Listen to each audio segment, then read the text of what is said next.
amados hermanos.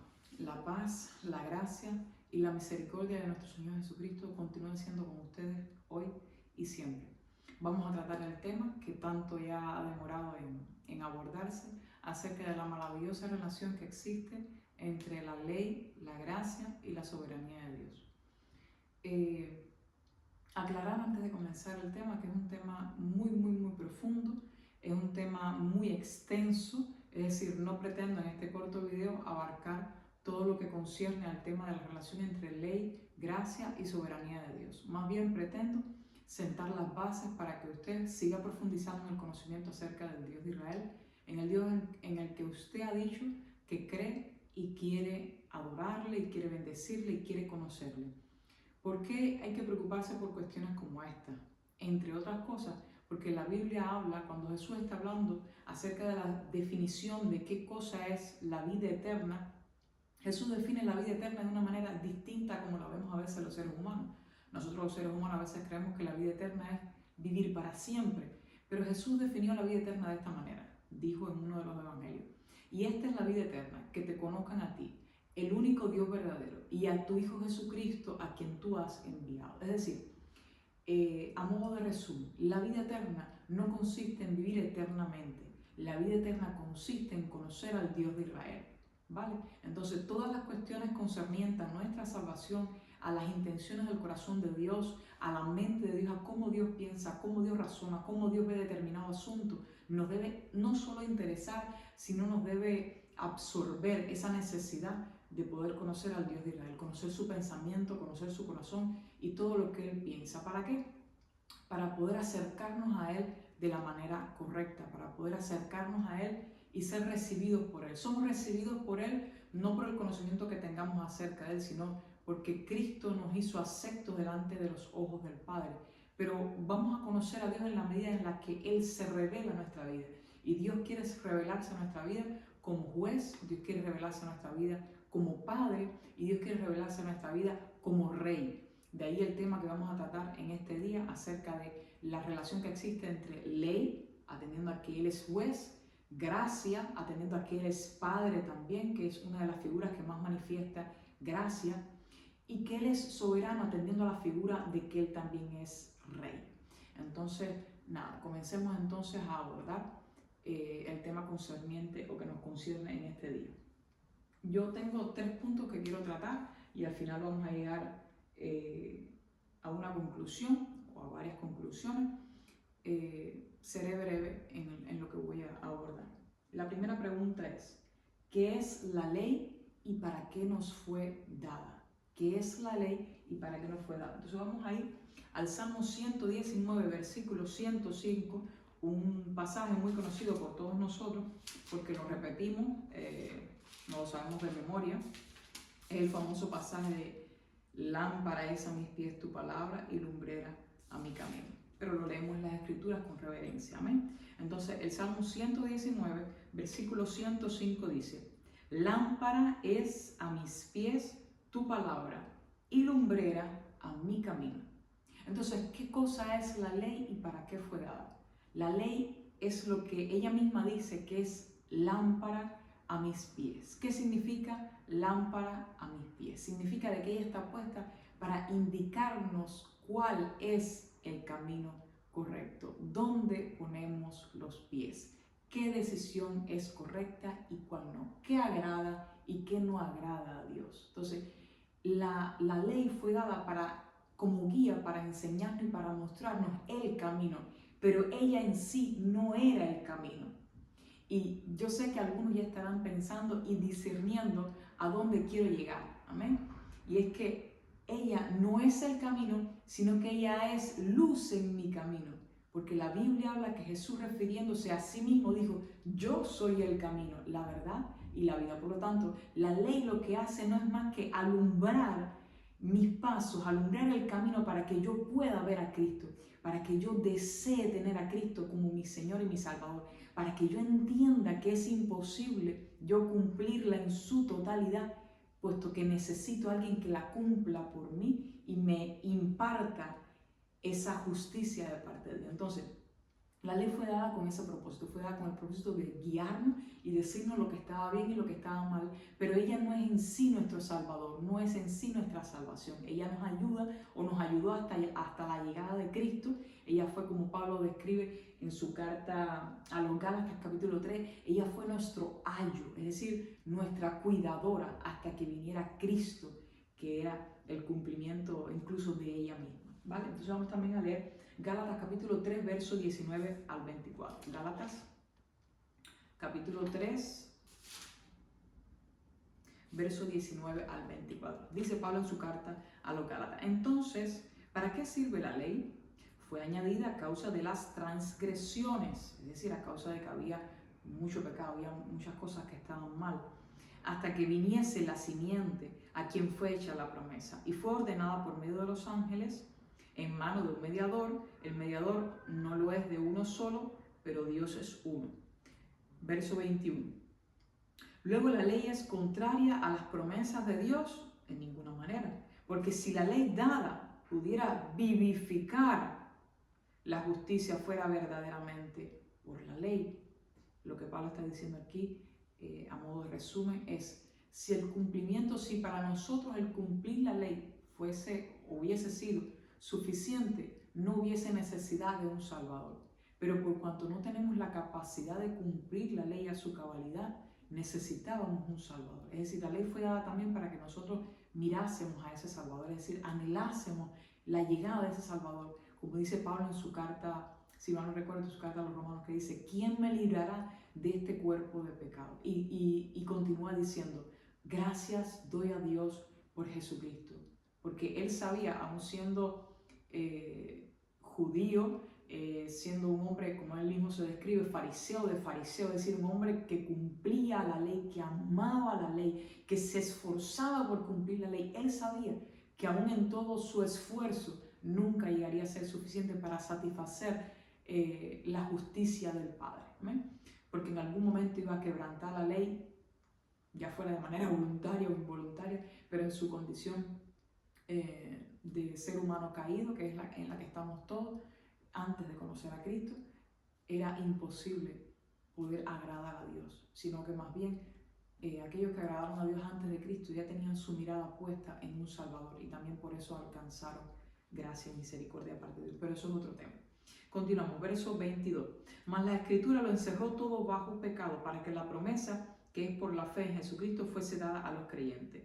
Pero antes que viniese la fe, estábamos confinados bajo la ley, encerrados para aquella fe que iba a ser revelada. De manera que la ley ha sido nuestro ayo, es decir, nuestro cuidador, para llevarnos a Cristo, dice Pablo, a fin de que fuésemos justificados por la fe. ¿Amén? Entonces, ¿cuál es el propósito de la ley? ¿Para qué nos fue dada? Ella es lumbrera a nuestro camino, pero ella no es el camino en sí, es decir, ella muestra a Cristo como ese camino. ¿Amén? Vale, la segunda pregunta que tenía hoy era: ¿qué es la gracia y cómo se relaciona con la ley? ¿Qué es la gracia y cómo se relaciona con la ley? Vamos a la misma carta donde estábamos, Gálatas 3, Gálatas 3, sí, versículo 25. Gálatas 3, versículo 25. Vamos a continuar en ese mismo pasaje y vamos a responder la pregunta o la interrogante de qué cosa es la gracia y qué relación tiene con la ley. Verso 25.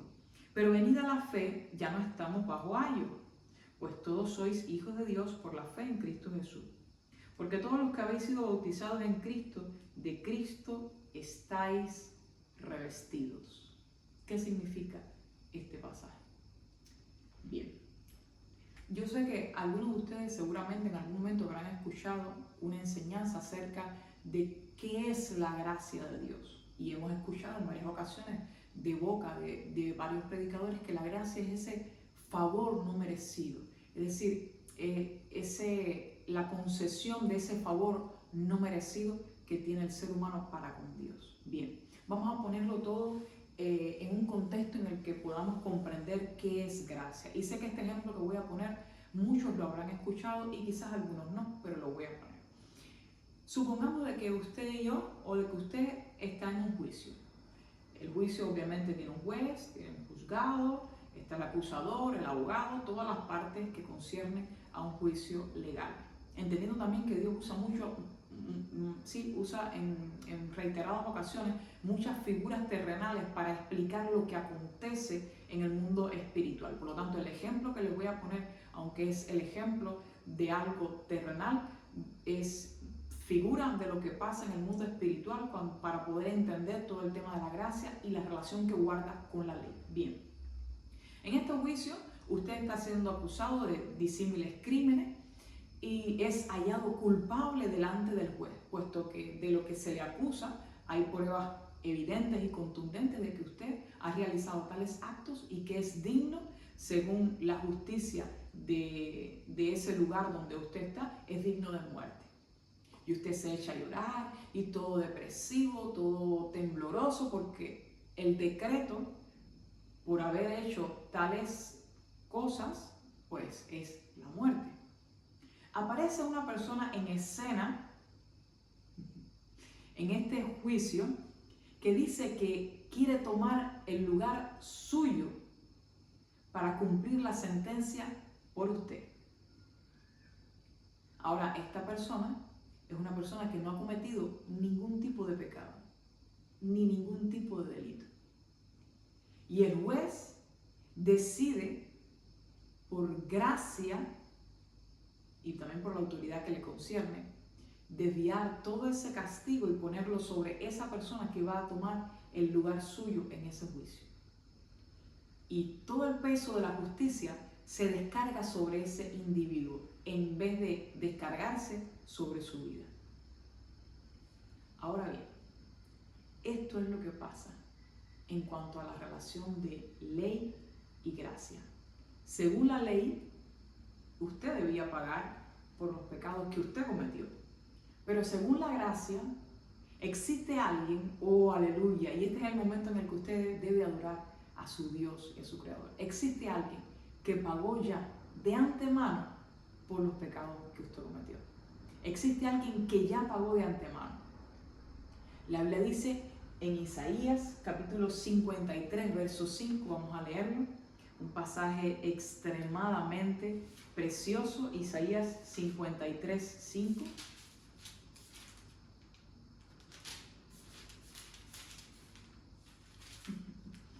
Gloria sea al unigénito Hijo de Dios. Isaías 53, 5.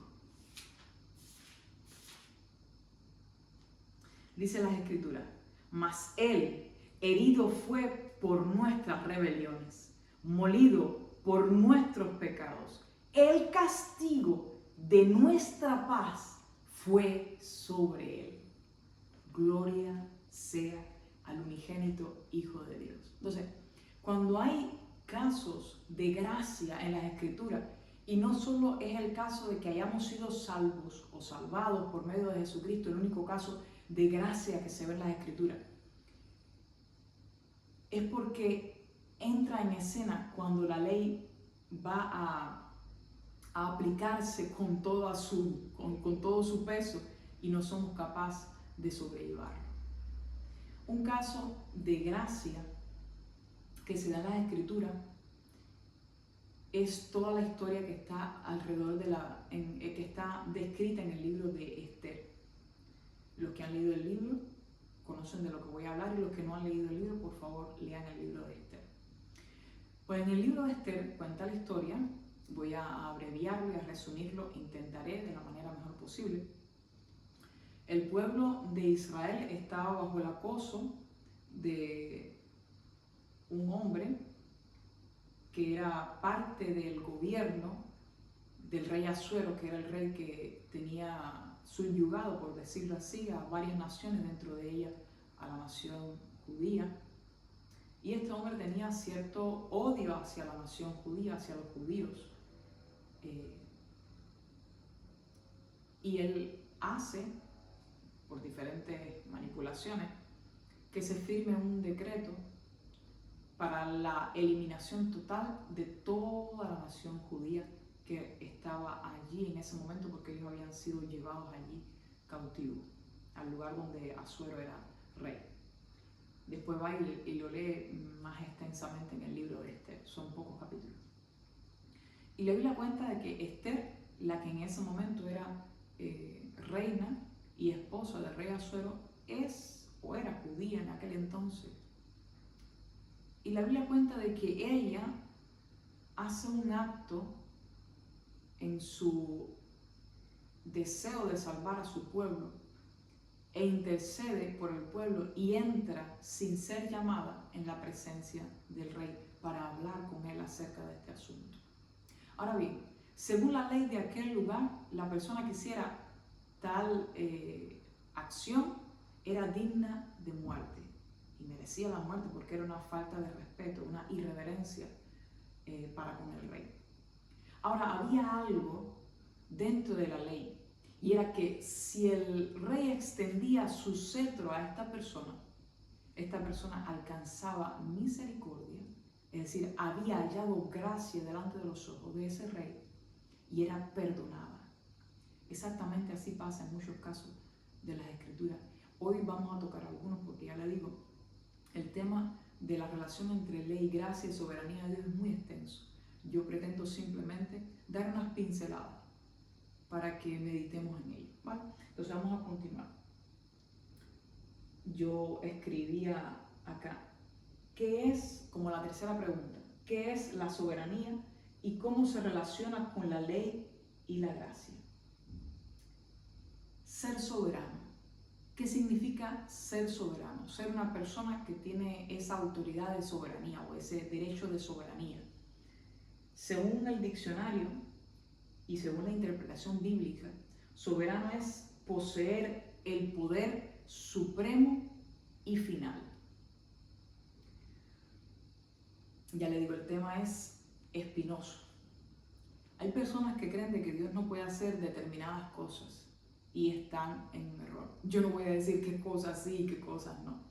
Yo solo voy a decir, Dios es Rey soberano. En reiteradas ocasiones leemos en la Escritura en varios salmos de que Él es Rey soberano, de que Él es soberano.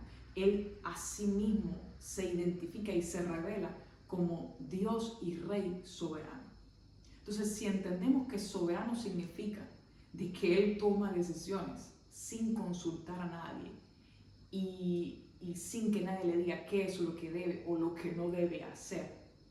Entonces, asimismo como el rey Asuero era el soberano sobre aquella nación, Dios es soberano sobre la tierra. Es decir, Él bien puede determinar, así como Asuero tenía en su potestad la autoridad de determinar si Esther moría o vivía.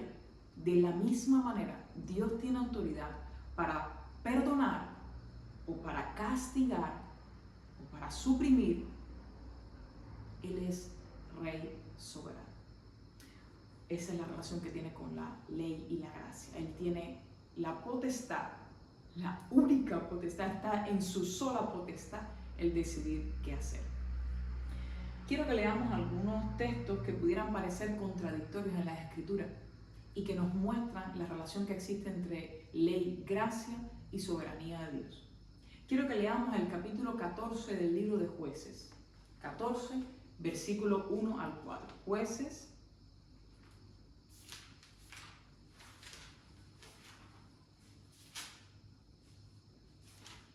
Jueces capítulo 14, verso 1 al 4. Dice la Escritura: Descendió Sansón a Timnat y vio en Timnat a una mujer de las hijas de los filisteos, y subió y lo declaró a su padre y a su madre, diciendo: Yo he visto en Timnat una mujer de las hijas de los filisteos, os ruego que me la toméis por mujer. Y su padre y su madre le dijeron: No hay mujer entre las hijas de tus hermanos, ni en todo nuestro pueblo, para que vayas tú a tomar mujer de los filisteos incircuncisos. Y Sansón respondió a su padre: Tómame esta por mujer, porque ella me agrada. Mas su padre y su madre no sabían que esto venía de Jehová, porque él buscaba ocasión contra los filisteos, pues en aquel tiempo los filisteos dominaban sobre Israel. Pero el verso 4 quiero que preste atención. Las Escrituras revelan y declaran que lo que Sansón estaba haciendo a la hora de escoger a esta mujer filistea venía de parte de Jehová. Y ahora quiero que usted lea conmigo un pasaje que parecerá contradictorio, pero que muestra la soberanía de Dios y a la cual nadie se puede oponer. O el que se quiera oponer, se puede oponer, pero se va a encontrar luchando contra Dios. Vamos a leer Deuteronomios capítulo 7, verso 1 al 4. Deuteronomios capítulo 7, verso 1 al 4. Y es Moisés hablando acerca de no mezclarse con extranjeros y está dentro de la ley. Dice la Escritura: cuando Jehová tu Dios te haya introducido en la tierra en la cual entrarás para tomarla, y haya echado delante de ti a muchas naciones, al Eteo, al Jerseo, al Amorreo, al Cananeo, al Fereceo, al Heveo y al Jebuseo, 7 naciones mayores y más poderosas que tú. Y Jehová tu Dios las haya entregado delante de ti y las hayas derrotado, las destruirás del todo, y no harás con ellas alianza, ni tendrás de ellas misericordia, y no emparentarás con ella. No darás tu hijo a su tu hija a su hijo, ni tomarás a su hija para tu hijo, porque desviará a tu hijo de en pos de mí, y servirán a dioses ajenos, y el furor de Jehová se encenderá sobre vosotros y te destruirá pronto. Según la ley de Moisés, los israelitas no debían mezclarse con estas naciones contra las que debían combatir y sacar fuera del territorio de Canaán.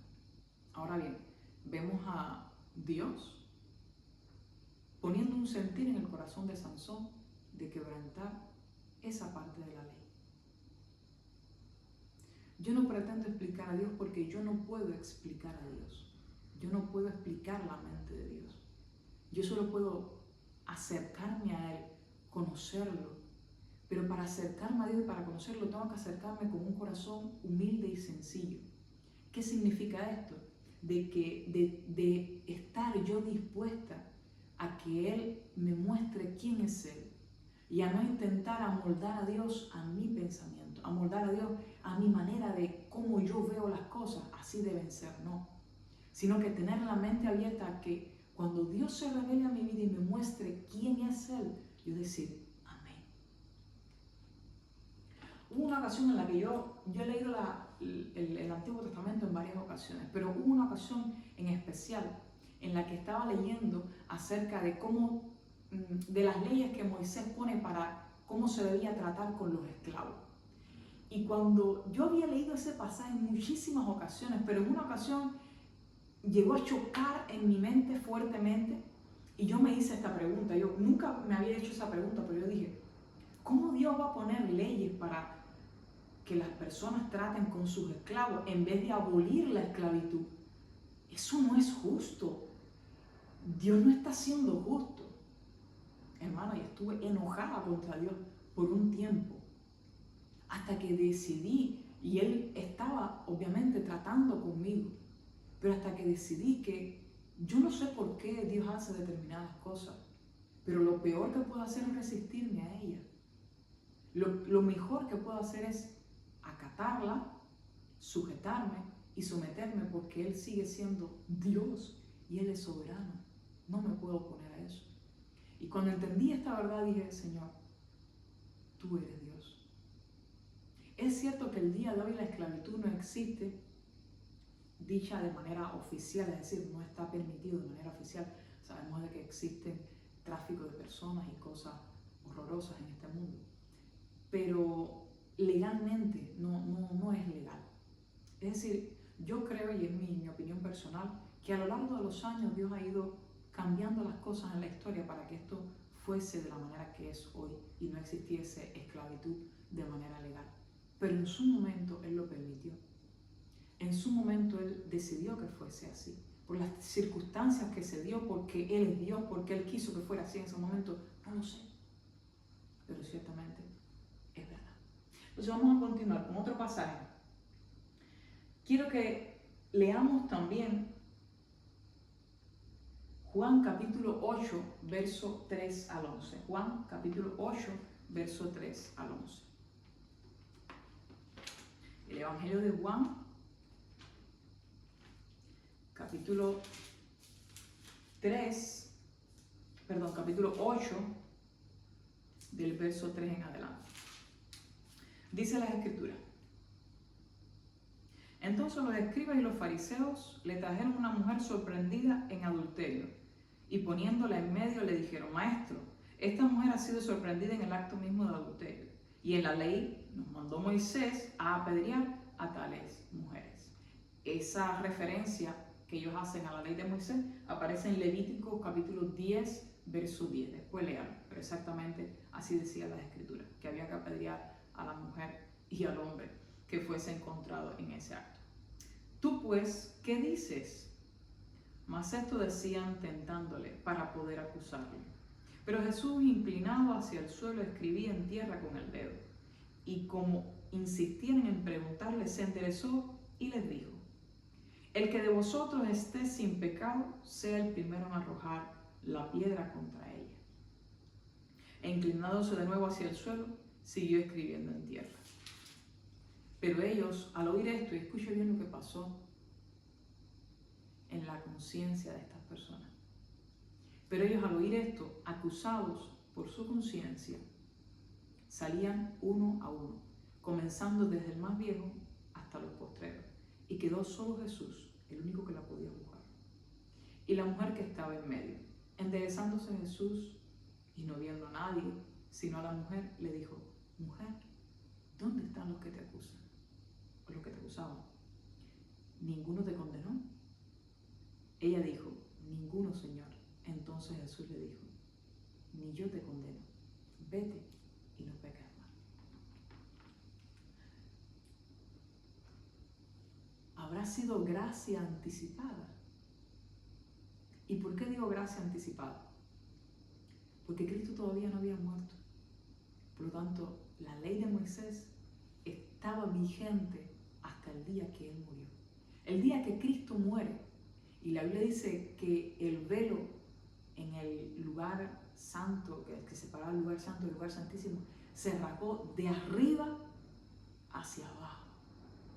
Eso habla de un total acceso a la entrada de la mismísima presencia de Dios por medio de la sangre del unigénito Hijo de Dios. Ahora bien, Jesús no había muerto. Sin embargo, no se cumple la ley en este momento. Hay quien dice de que Jesús lo hizo porque en ese momento el Imperio Romano, que era quien tenía subyugado a los judíos, no permitía la ejecución de personas y cosas así, que por eso Jesús lo hizo. Pero ciertamente Jesús trata con la conciencia de estas personas. Y en ningún momento leemos en la Escritura que obviamente este trasfondo existía, es decir, existía el Imperio Romano, es verdad que existían tales leyes, pero para mí es un caso inexplicable, es decir, yo no lo puedo explicar a través de la ley, no es explicable a través de la ley, solo a través de la gracia. Lo que pasó allí fue un acto de gracia, de pura gracia, porque Cristo no había muerto. Y vamos allá al último, vamos a leer ya el último pasaje para concluir con este pasaje. Iba a leer otro pasaje más, pero vamos a dejarlo así para que el video no siga extendiéndose aún más. Y culmino con este pasaje. Romanos capítulo 9, verso 10 al 18. Y los que han leído este pasaje saben a lo que voy, y los que no han leído este pasaje se han perdido la mitad de su vida. Es broma. Pero ciertamente, según los eruditos, la carta a los romanos es como el Evangelio de Pablo, porque es una carta que trata temas concernientes a la salvación, concernientes a la elección y la predestinación. Es una carta asombrosa, que enamora. Es una carta que te envuelve, es una carta que te revela cosas asombrosas acerca de la salvación. Y en el capítulo 9, versos 10 al 18, vamos a leerlo, capítulo 9, versos 10 al 18, dice la Escritura: y no solo esto, Pablo está hablando acerca de la relación que existe entre elección y predestinación, entre de que si realmente podemos elegir o hemos sido predestinados para salvación. En el verso 10 dice, y no solo esto, sino también cuando Rebeca concibió, léalo después en Génesis, de uno, de Isaac, nuestro padre, pues no había aún nacido, ni había hecho, pues no habían aún nacido, está hablando de los gemelos que tenía Rebeca en su vientre, léalo después en Génesis, acerca del nacimiento de Jacob y de Esaú, los gemelos que estaban en el vientre de Rebeca. La Biblia dice que cuando Rebeca vio la pelea que había dentro de su vientre, ella entendió que no era normal y consultó a Dios. Y Dios le dice que era que dentro de ella estaban dos naciones que iban a estar en constante lucha, pelea, guerra. Y Dios determinó desde el momento de la concepción, es decir, desde que se concibieron a estas dos naciones en el vientre de Rebeca, Dios había determinado ya lo que sería para uno y lo que sería para otro, aun cuando ninguno de los dos había hecho algo bueno o malo. Y es a eso a lo que se refiere Pablo en este pasaje. Dice, verso 11, pues no habían aún nacido, ni habían hecho aún ni bien ni mal, para que el propósito de Dios conforme a la elección permaneciese. No por las obras, sino por el que llama. Se le dijo a Rebeca en su momento, el mayor, es decir, el que nazca primero, servirá al menor, como está escrito, a Jacob amé, mas a Esaú aborrecí. ¿Qué cosa es esto sino soberanía de Dios? ¿Qué cosa es eso? Que Dios, desde antes de nacer y antes de que alguno hiciese algo bueno o malo, ya Dios había predicho y había dicho de antemano, ¿sí? Exactamente, que él amaba a Jacob y aborrecía a Esaú. Hay quien dice, él conocía ya lo que iba a pasar cuando ellos crecieran y fueran hombres. Pero no es lo que Pablo está diciendo en este pasaje. Pablo está hablando acerca de la soberanía de Dios. Vamos a continuar para que usted se dé cuenta de que es así. Verso 14. ¿Qué pues diremos? ¿Que hay injusticia en Dios? Tremendo. En ninguna manera. Pues a Moisés dice, escuche bien para que entienda el concepto de soberanía. Dios hablando de sí mismo dice, tendré misericordia del que yo tenga misericordia y me compadeceré del que yo me compadezca. Es decir,